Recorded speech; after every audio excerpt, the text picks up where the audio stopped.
Guys and gals, this is What and this is going to be part 2 of What If Master Chief was in the Rwby universe. And so, in the last episode, let's see.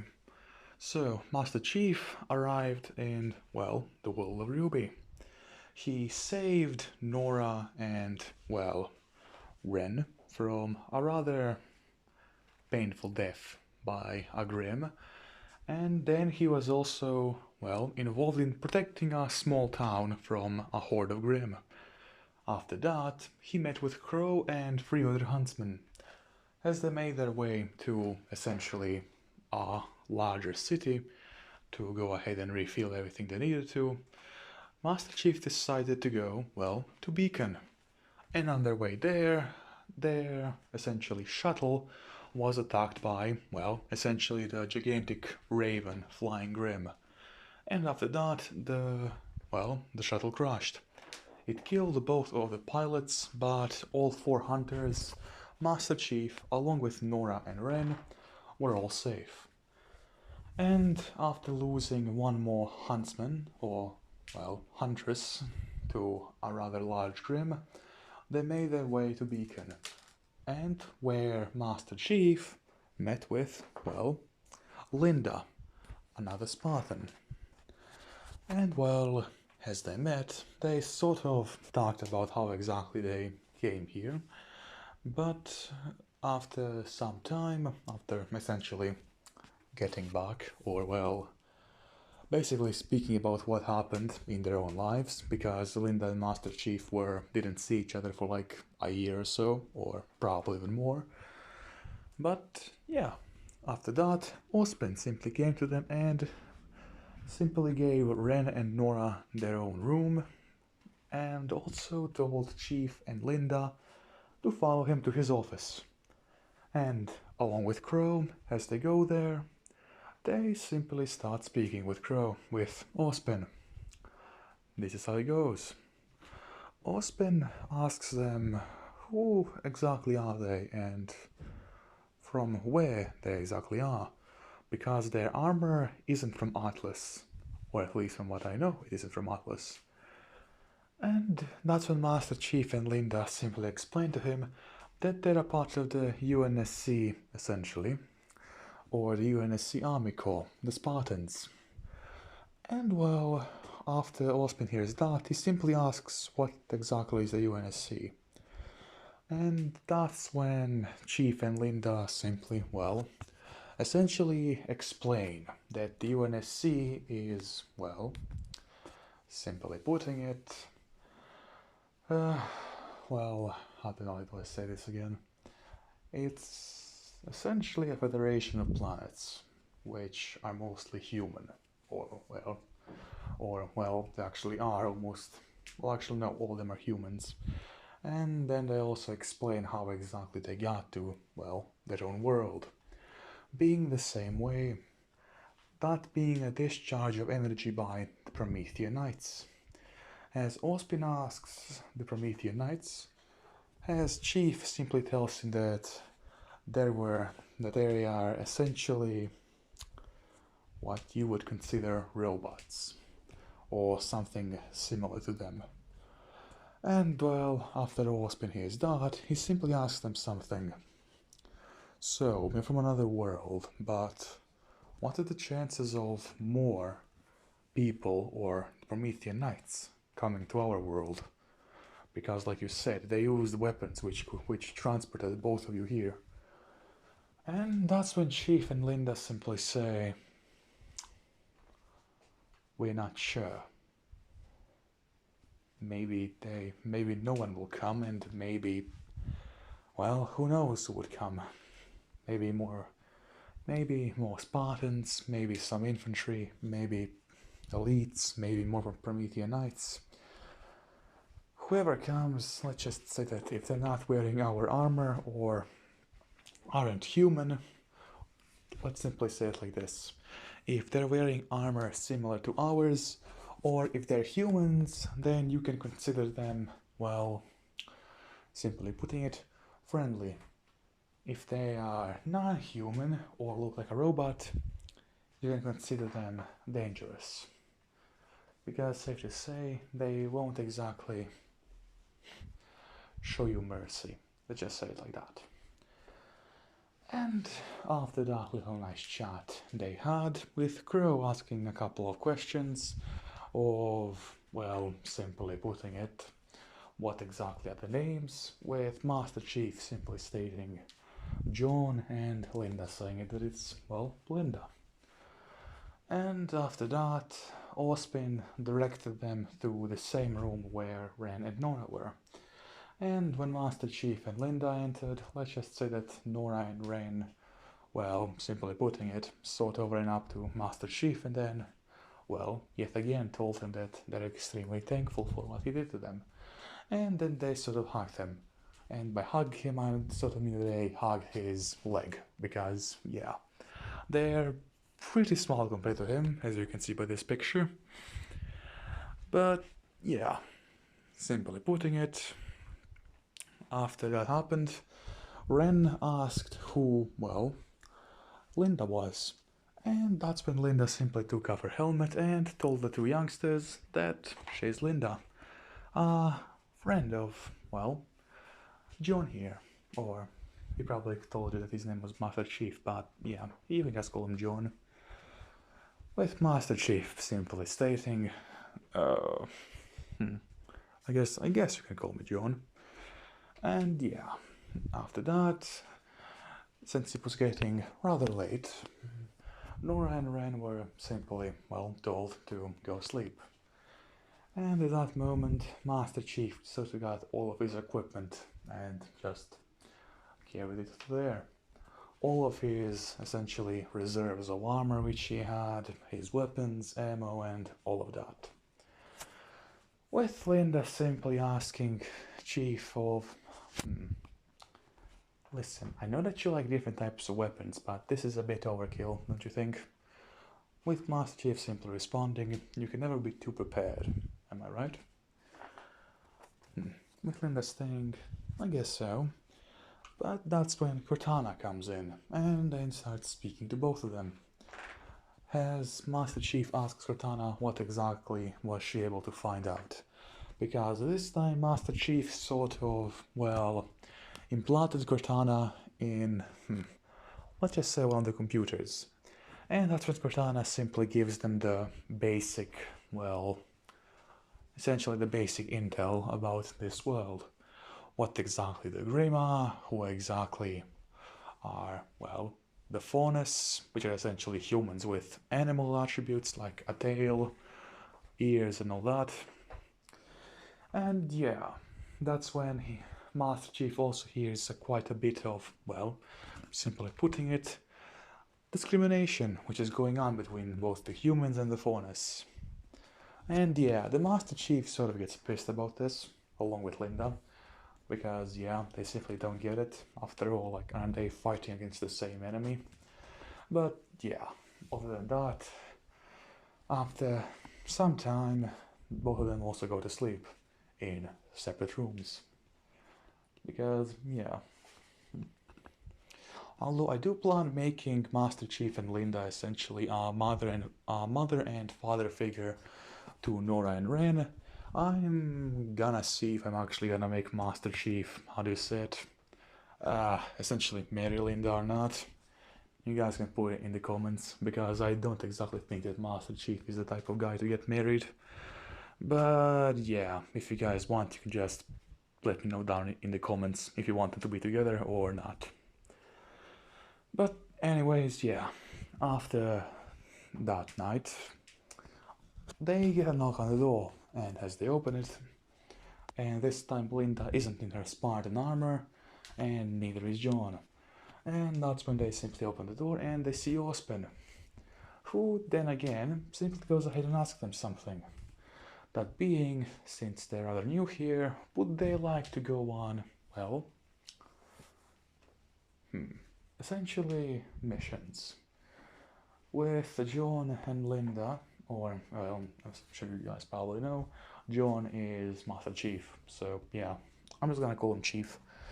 as Chief and Linda simply ask him what sort of missions, with Ospin saying, well, mainly hunting down Grimm and ensuring the safety of civilians, along with a couple of other things. As Master Chief simply asks him, what sort of other things? Well, let's just say that there are quite a few of, well, shall we say, crime groups in the city. Some of them are selling dust, which are... Alright, you probably don't know what dust is. With Master Chief and Linda simply telling him, we do know what dust is. Has Ospin asked them, oh, did Crow tell you?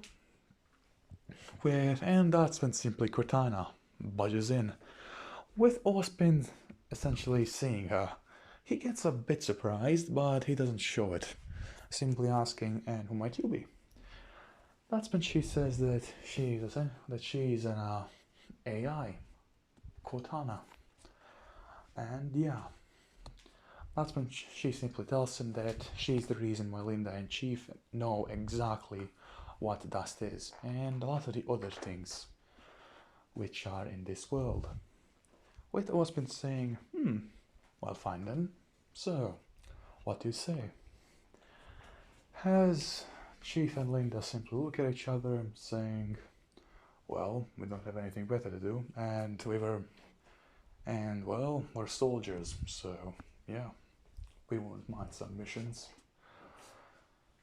But that's when Linda simply chimes in, saying, yeah, but what about Ren and Nora?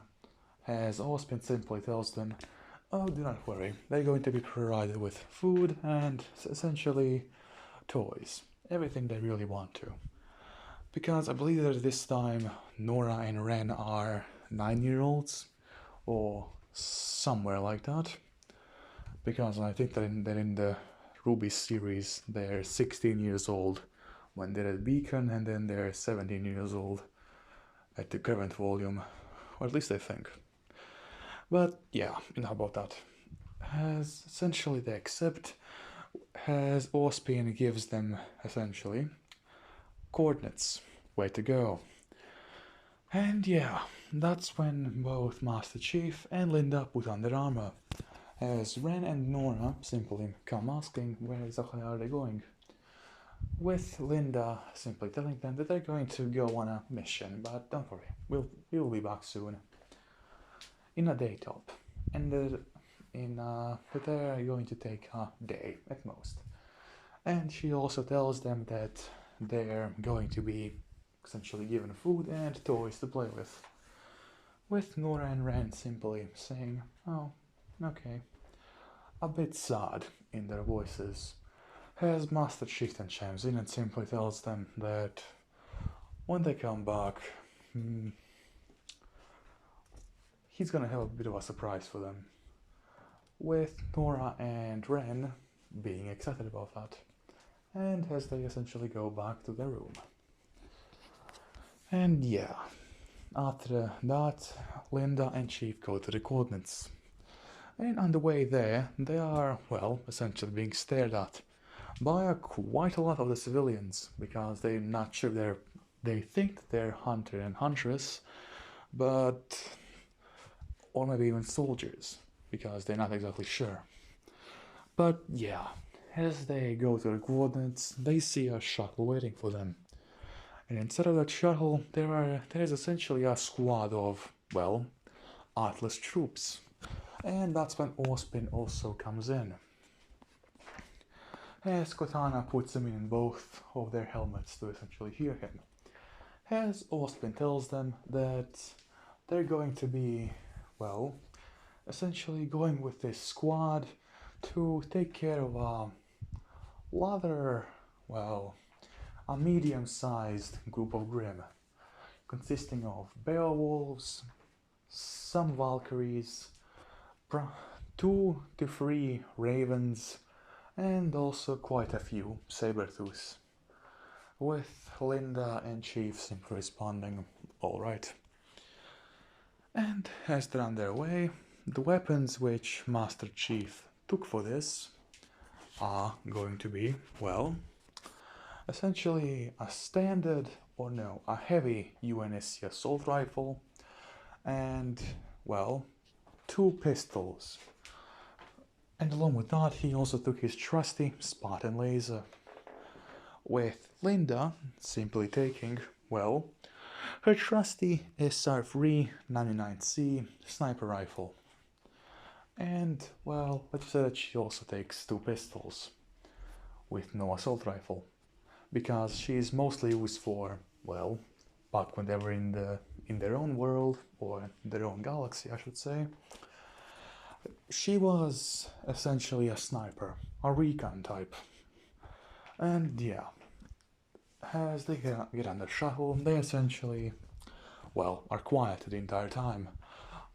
Although Master Chief then simply sees that on the soldiers' faces that they're worried. Or, more accurately, they're a bit panicked. Because, yeah, there's only 8 of them there, along with 1 huntsman and 1 huntress. Or at least that's what they think. Going up against medium-sized horde of grimm.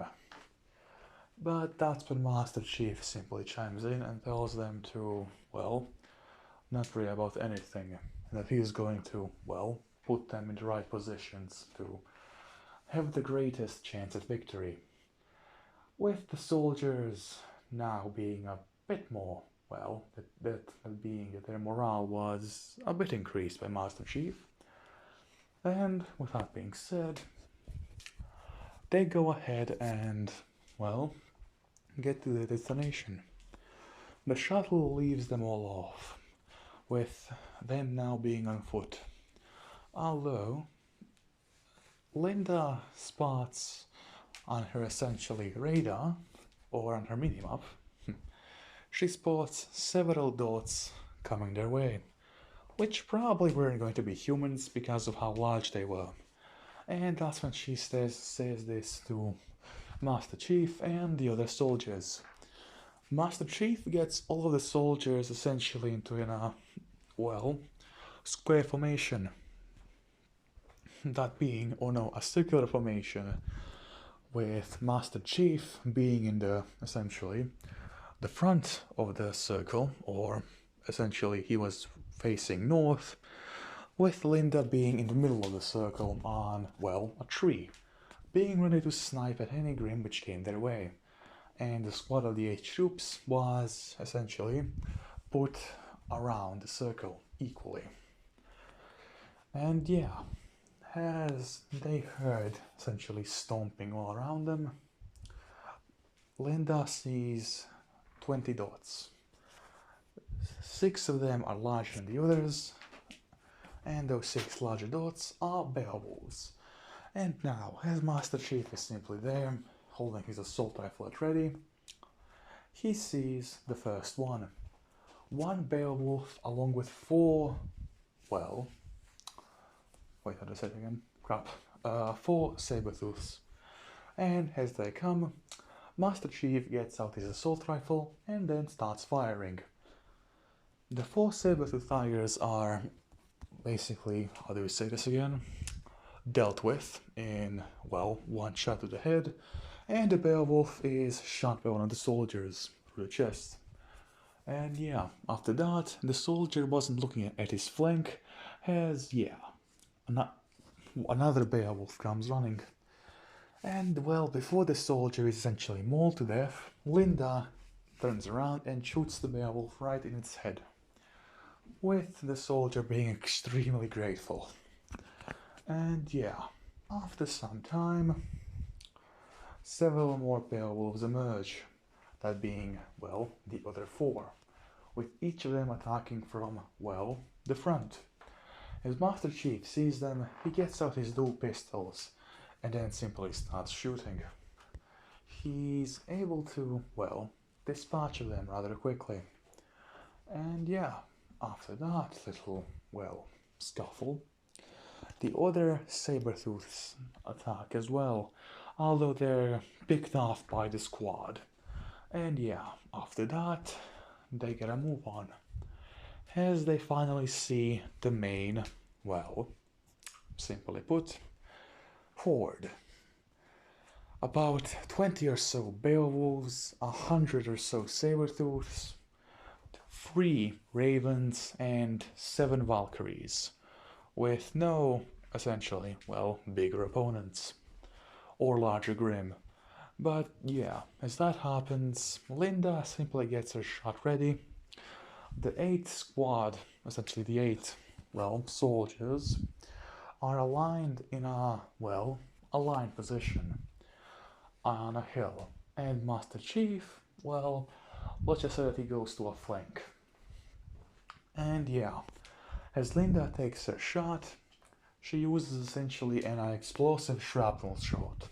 So as soon as the bullet hits one of the ravens in the head, the ensuing explosion releases shrapnel in, well, the surrounding area, killing 5 Beowulfs. That is not 5 Beowulfs, but 5 Sabertooths. And yeah, after that, the Beowulfs immediately start charging to her position, along with the Sabertooths, and the Valkyries also start flying. But as a group of 4 Valkyries are about to go flying, Master Chief throws an impact grenade. As soon as the grenade touches the ground, it explodes, killing all 4 Valkyries, 1 Beowulf, and, well, let's just say, several Sabertooths. And yeah, as the 2 Ravens are now up in the air, Linda uses another shot and takes one of them out. Now there's only 1 Raven, 3 Valkyries, about 15 Beowulfs, and I would say, I believe, 87 Sabertooths. And yeah, as the Sabertooths essentially start running towards the defensive line of the soldiers open fire. And yeah, they start cutting down a lot of Sabertooths, but that's when, well, the Beowulfs come. Although, at this point, Linda has taken down the 3rd Raven, and Master Chief has also joined in, with Master Chief essentially running into the melee. Although it's not melee, because he has his pistols out, and he's essentially running and jumping around, shooting at every single one of the Sabertooths in the head with his pistols. And after he's done with that, he takes out 2 sticky grenades, which he throws at, well, 2 of the Valkyries. And then he takes both of his pistols and shoots the Valkyries 2 times in the head. As the Valkyries then essentially start falling, they explode essentially in large... When they get to the ground, they explode and kill all surrounding Grimm.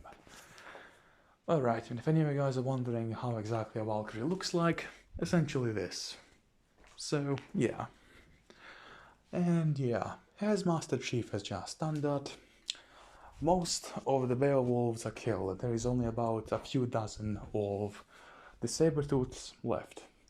But before Master Chief can fire another bullet, he hears something. A rather, well, loud roar. And as he looks at his flank, he sees this. He sees a ghoul. And yeah, simply put, this is how a ghoul looks like. As you can... Sorry about that, guys. But essentially, yeah, this ghoul comes out of the forest. And yeah, as you can see, it has large teeth, a large mouth, and it's also about 13 feet high. So yeah, it's rather big. And simply put, as the ghoul starts charging towards, well, the soldiers, not Master Chief.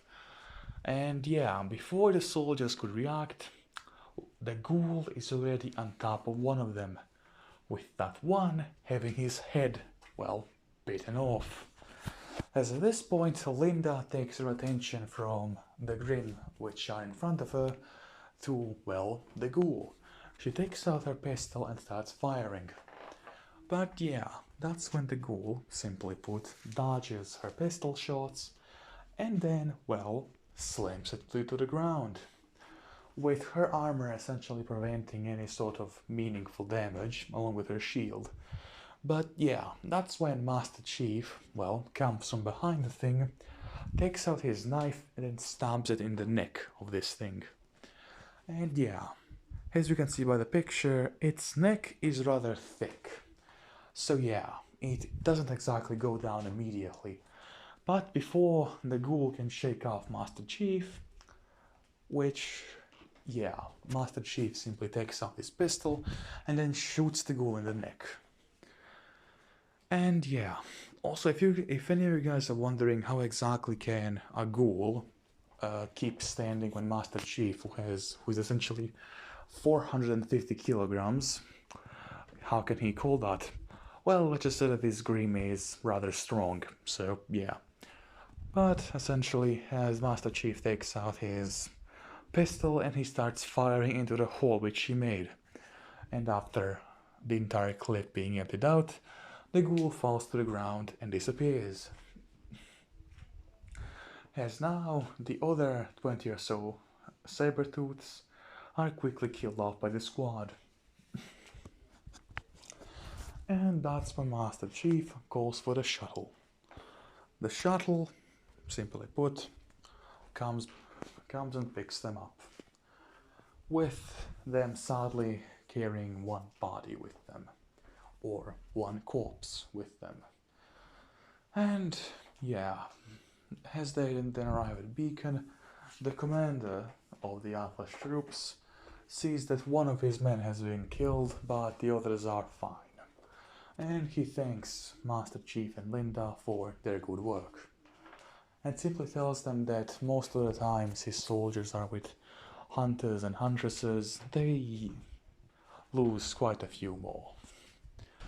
And yeah, with Master Chief simply saying that it's no problem and that he prioritizes the lives of his men or the soldiers or anything except civilians. But yeah, after that, Master Chief and Linda go to Beacon Academy. As well, it was about, I'm gonna say, half a day. So yeah. As they enter back the room, they see that Ospin was true to his word. And they see that Ren and Nora are essentially playing. And yeah, as they enter, Master Chief essentially, well, remembers the thing which I told them, that he was gonna show them something cool. And yeah, he doesn't know what to show them. But yeah, as Nora and Ren then simply go ahead and, well, essentially jump onto Chief, essentially asking him what was he gonna show them. Yeah, Chief simply says, alright, as he gets a brilliant idea, as he goes to, well, one of his crates and takes out a weapon. This weapon being a Promethean Knight light rifle. And yeah, for all of you guys who played the games, you know what it is. It's essentially a long-range rifle which can disintegrate things. So yeah, rather powerful. And yeah, as Ren and Nora see this, they essentially get amazed, because yeah, the thing isn't exactly one solid form. And, well, simply putting it, after Chief shows them that, they're rather satisfied.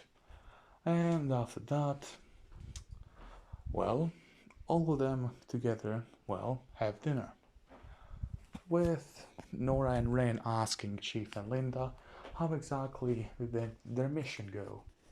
As Chief and Linda simply, well, start answering their questions. And yeah, after dinner, they don't go exactly to sleep, as well. Let's just say that Linda tells Master Chief that they deserve a bit of relaxing, and they go ahead and together watch a movie, along with Nora and Ren. So yeah, essentially a happy family moment. And yeah, after watching the movie, they were, well, pretty happy, all four of them. And they go to sleep. And now I think that I'm going to be ending this episode, this part right here. I hope you guys and gals enjoy this video, and well, and based on what time of day it currently is, I hope you guys have, well, a great night.